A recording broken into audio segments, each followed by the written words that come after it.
Andrew and Anthony Johnson used to be spotted by neighbors gardening whilst wearing surgical masks. The 63-year-old twins were found by police in 2014.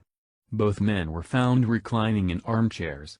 Authorities believe they had been there since 2011.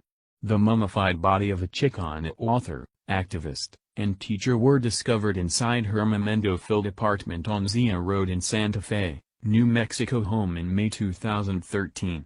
Authorities and family members believe that the body of the 70-year-old woman named Barbara Salinas Norman may have been inside the home for more than 1 year. A preliminary autopsy report suggested Salinas died of natural causes. Her neighbors and relatives didn't notice for over a year until her body was found by her brother-in-law Louis Ponce. Louis Ponce and his wife Edna decided to drive from their home in California to see Salinas, the woman who wrote bilingual books and was part of the Chicano movement's civil rights advocacy after 2 years of unreturned phone calls and letters. Louis Ponce came around determined to see her no matter the cost, as it had been such a long time since he had last heard from her. Immediately he stepped inside the home of the activist. It was filled with an odor that Ponce defined as awful. He found her mummified body close to a poster that parodied Rosie the Riveter, depicting Rosie as a skeleton, with a red cloth on her head and her arm raised in a fist under the caption, "See, Samuel. Yes, we die." There were scattered pieces of rubbish everywhere, which Ponce revealed he didn't know anybody would be that dirty. A Milwaukee real estate agent entered into a foreclosed house after it was retaken to behold a shockingly indelible sight in 2012. The body of the owner, David Carter, was seen on the stairs in an almost skeletonized condition after remaining unseen for about 4 years. The deceased resigned from his work as a nuisance control officer for the city of Milwaukee in 2007, revealing to co-workers that he was relocating to New Mexico. Rather, it seems he went home to kill himself, as he had a bullet wound through his head and a handgun on his chest on the day he was supposed to become 45. The decayed remains of Geneva Chambers were discovered in her Florida home by a landscaper in August 2013. Local police suggested that there was no suspicious circumstance connected to her death. The woman is believed to have passed away for about 3 years. Based on court documents, foreclosure notices were issued in 2009 and all utilities were turned off by June 2010. People who lived next to her thought she had dumped the property. But they had taken care of Chambers' lawn in recent years, completely uninformed about her death.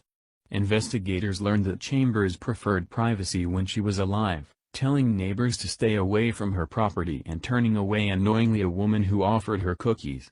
Born in 1924, HEDVIGA GOLIK body was found on May 12, 2008, when police broke into the apartment along with 2 neighbors.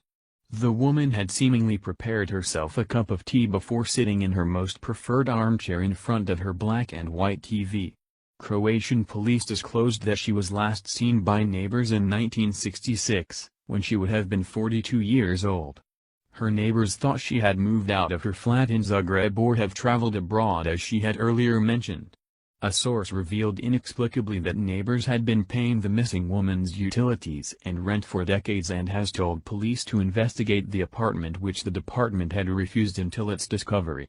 However, after about 42 years of her death, police and bailiffs discovered her when they broke in to help the authorities find out who owned the flat. According to the officers who entered her apartment, the place was like going into a place frozen in time. The normal functioning of everything was not disrupted for decades, but there were more than a few cobwebs in there. Officials from a North London housing association who were retaking possession of a bedsit in Wood Green on January 25, 2006 for rent arrears made a really depressing discovery. They found a skeleton lying on the sofa, which reportedly was the skeleton of a 38-year-old woman named Joyce Vincent, who had died for nearly 3 years without anyone noticing it.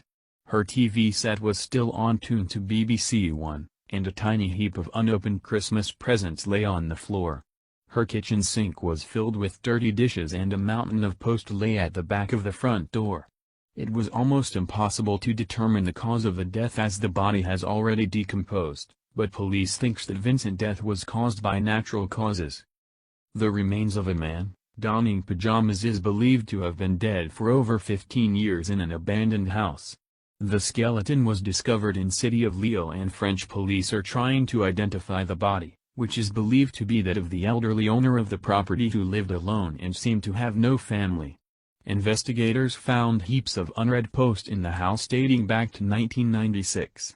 Based on French reports, he was of Spanish origin and was born in 1921. Natalie Jean Wood Surrey Hills died in her home in 2003, but was undiscovered until 2011.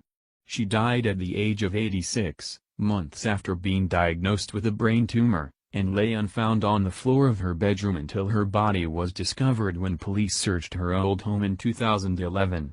The last family member to see Ems Wood alive was Ems Davis, her sister-in-law, in 2003 when she came to their home in January 2003 to inform her family of the diagnosis. Their usual contact decreased and Ems Davis became too busy to go check on Ems Wood since she was caring for her terminally sick husband, Ems Wood's brother, who was wheelchair-bound. In 2007 and 2008, Ems Davis said she tried to reach Ems Wood through inquiries to Centrelink and the police and tried to return to Ems Wood property after Mr. Davis succumbed to his illness and died in 2009, but all to no avail. The body of Michigan IT worker Pia FARRENKOPF of Pontiac, 44, was found mummified in the back of her car when her home was seized over unpaid bills. Investigators believe she died in 2009 at the age of 44 as she had last withdrawn $1,500 from her checking account in February 25, 2009. Relatives and pals who know her as bright, fun but unsociable didn't see or hear from her, but they ascribed it to FARRENKOPF's solitary tendencies. Her body was dry when she was found in 2014, making it almost impossible to determine the cause of her death through autopsy. Unread letters heaped up in her mailbox in the middle-class neighborhood where she lived in Pontiac, Michigan, before being taken back to the post office as unclaimed. A family member even tried to talk to her through phone in 2012 to tell FARRENKOPF her mother had died, but never got a response. Mortgage payments kept making deductions automatically from bank accounts overflowing with cash from FARRENKOPF's job at Altel Information Services, where she had once programmed banking software. It was not until they exhausted the money in 2013 and the bank foreclosed that FARRENKOPF was finally found by two repairmen, hired to patch a hole in the roof in 2014. She was found slumped in the backseat of the Jeep Liberty parked in her garage, mummified with many unopened letters around her and several empty packs of cigarettes as well as $500 cash in her pockets and a partially drank bottle of wine by her side. The skeleton of this introvert named Simon Allen was found in the lounge of his city center Brighton flat after 2 years of his death without anybody noticing he had died. His body, which was wearing only a pair of socks, was found lying behind an armchair in the living room of his flat in Brighton, East Sus, when deep cleaners went to his home in November 2012. Police believe his death could have been caused by no suspicious circumstances, even though it was not possible to confirm the cause of death. The body of a dead German man was discovered alone in bed in 2007, almost 7 years after the man is believed to have died. Local police said that the man was 59 years old when he passed away, suggesting he died sometime close the turn of the century. The man's date of death was projected to be November 30, 2000. He is thought to be single and unemployed at the time of his death. Police believe that he died of natural causes.